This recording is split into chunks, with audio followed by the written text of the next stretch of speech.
Well, good morning, guys. As y'all know, we never know when the video is going to come out. I started one yesterday morning, and it's just coming out today, which is the 6th. So who knows when this one's going to come out. Don't forget, guys, to go and like, subscribe. Don't forget to leave your comments, and let's get into this. This is an interesting story. I mean, not interesting. It's horrific. It is absolutely horrific. And God be with the families of these teenagers. God be with the family of the adult, her mother. My heart goes out to all the families. But guys, when it happened, I seen where the two girls went missing, and they had an Amber Alert out for them, the 14-year-old, the 16-year-old. And then later, maybe the next day, I seen where they had found the bodies at that house in Oklahoma, and there had been reports of 7 people had been found unalived. The person responsible for it was one of the people, and I really hadn't, because of everything going on with the Summer Wells case, I really hadn't paid a whole lot of attention to it. But I ran across this morning. Ashley Banfield had released sometime last night, released a video from inside the house, and I watched it, and then I started reading reports about what had happened, and I seen the video, and it's absolutely horrific, guys. I'm gonna read the report to you, but my point, or my question here is, I guess like so many others, why did law enforcement not seal that house and keep it sealed up? Y'all have to understand, once they recovered the bodies from that house, they unsealed the house. It was no longer considered a crime scene. And they allowed the parents of the children who were slain, the two girls, to go in that house and just walk around and videotape. I mean, there was a sheriff's deputy or someone to in that capacity with them as they went through the house, but they were allowed to go in there and film. And what they found was unbelievable. If I can, I'm going to be putting it on the screen without the audio. You all can go to News Nation and watch it, but just as the filler and trigger warning, guys, these are horrific images. But like I said, I'm going to read this to you. You're not going to believe it, that law enforcement left all this stuff and released it as a crime scene. Now, since the parents went in there and videotaped all this, they have the law enforcement has resealed the house up. But listen to this, guys.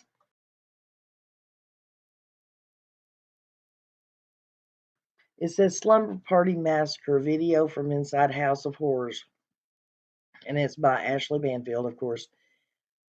Drug restraints and S toys can be found in exclusive video obtained by Banfield, filmed inside the home on the property, where police say Jesse McFadden fatally pew-pewed his wife, her 3 teenage children, and their 2 teenage friends before unaliving himself. The video may be uncomfortable to watch, but viewers will learn a lot about McFadden, 39, and what he may have done before unaliving the kids and his wife. McFadden was a convicted S offender and R who was about to stand trial for yet another SO. Jeanette Mayo was the first to say publicly that her daughter and 3 teenage grandchildren were among the dead. Her daughter was married to McFadden. Mayo, 59, of Westville, Oklahoma, near the Arkansas border, said the sheriff's office notified her that the other 4 victims were her daughter, Holly Guess, 35, and her grandchildren, Riley Elizabeth Allen, 17, Michael James Mayo, 15, and Tiffany Dorr Guess, 13. Mayo said Tiffany was close friends with Ivy Webster, 14, and 16-year-old Brittany Brewer. The victims were found slain on the property of McFadden's rural Oklahoma home. McFadden was also among the unalived. Ivy Webster and Brittany Brewer visited the home for a sleepover, but the video indicates that inside the house there was no sleepover. This was a crime scene in the waiting. Many crimes are likely to have occurred before. It was a house of horror and a house of S crimes, restraints, S toys, drugged candy, syringes, and filth everywhere. The home was teeming with evidence. That video is from News Nation affiliate KFOR. Their cameras were invited into their home by the families who lost their daughters on the scene. There was also a sheriff's investigator present. Within minutes of the families getting into the home, they discovered their daughter's cell phone on a shelf. They didn't touch it, but it was collected as evidence. There was another cell phone as well as a tablet. Police had missed all these items and released the crime scene. All of those things, the restraints, the drug, chocolate, the syringe that still had drugs in it, were still there. After the video was taken, police resealed the crime scene. News Nation's senior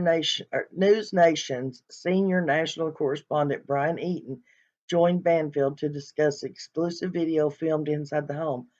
I don't think I've ever seen anything like this, Eaton said. And my first thought was like these poor parents and everything they've gone through losing their daughter. Now, like touring the crime scene, this untouched crime scene where these hellish activities clearly happened. So, I mean, my heart just goes out to them. I can't imagine what they're going through. And, guys, evidently, in another report that I had read, there was another woman that in the past had pretended to be a victim of his, if I understand it right, that called after the unalivings of all those people and himself and said that she had pretended at one point in time to be a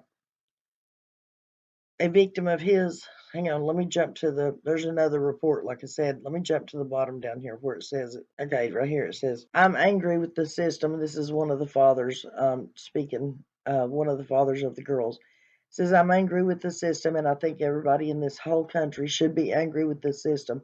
He said, KFOR reports, this is a man that had priors. He was a SO, and he was let loose on a sentence that he should have been in there longer. And if you ask me, you messed up one time, you should be in there for life. In 2003, McFadden pleaded guilty to first degree R. He was sentenced to 28 years in prison, but was released early in 2020 after serving 17 years. In 2016, inside the prison, guys, he was accused of sending nude photos to a minor and using a contraband cell phone to communicate with that minor from prison.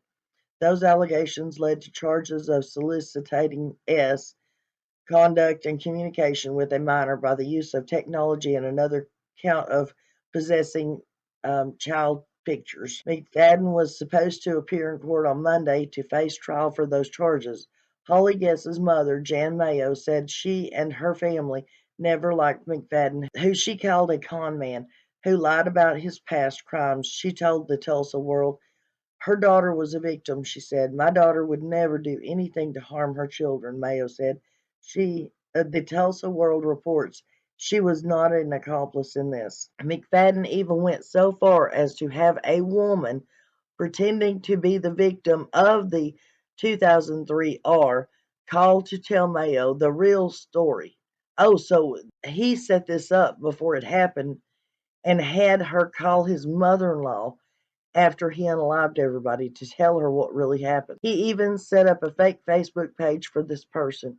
Mayo said the Tulsa World reports after learning about the deaths, the woman called the family to let them know she had posed as McFadden's victim and that he had paid her to do so, Mayo said, the Tulsa World reports.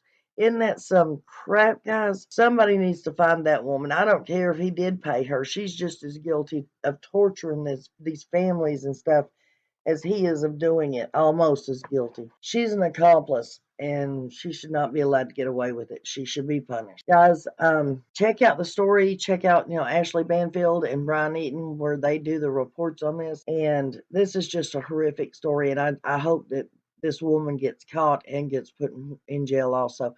And I wonder how many other situations like this that law enforcement, once they see the perpetrator is deceased, they just walk away from the scene. Like they discussed in that video, how many other victims were there? There's computers, there's all kinds of stuff there. How many other girls or people could have fallen victim to this dude and be on those computers? How much did he film? Was there other people were coming in over there and doing the same thing? And law enforcement just let it sit, just left it for anybody to find, for anybody to do with what they wanted. instead of taking it into custody and finding out who may have been extended or associated with this man and his crime. It just infuriates me, guys. God bless you. Make sure, love your kids, call your parents, and guys, please, please, if y'all go and read these articles about this incident, please always know the people that your children, where they're going, the people they're going to be around. Please, guys. These families had no clue, said they had no clue about this guy.